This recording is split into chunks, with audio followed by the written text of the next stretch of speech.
Welcome to Quartz Smart Investing. I'm Merrill Brown. Our guest today is Lauren Goodwin, Director of Portfolio Strategy at New York Life Investments. Lauren, thanks for joining us. It's an honor. Thanks for having me. A number of people, at least a few months ago, were predicting more boom times, at least measured by the S&P. Where do you think stocks are headed? Well, I expect that for the rest of this year, we'll actually see likely a sideways equity market on an aggregate basis. And the reason for that is that we see time and time again that equity markets aren't actually so good at preceding a recession. They're really good at preceding or getting in front of the economy on the other side of recession, but until recession actually hits, equity markets tend to do pretty well. And so we wouldn't expect to see a major hit to equity markets until we do see unemployment claims start to rise, the labor market starts to feel the impact, or we see a meaningful drawdown in corporate earnings. Those are the two things that tend to signal to the equity market that recession is here. And what does that mean, and what does all that mean in terms of what the recession is going to look like that you're forecasting?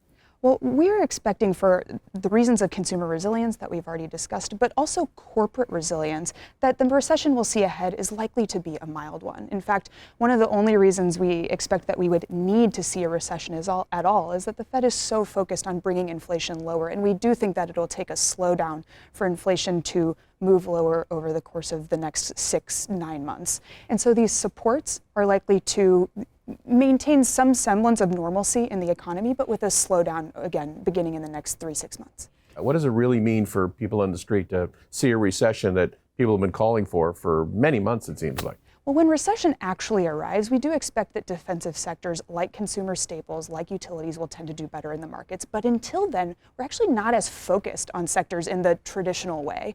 And the reason is that we haven't really seen clear leadership from any one sector other than the energy sector over the course of this year. The market narrative hasn't fallen along those lines. Where it has fallen and where we're focused in our equity market strategy is along a couple of things. First, quality. So where are you seeing reliable revenues, consistent dividend payouts, the things that investors like to see as a source of relative safety in the market?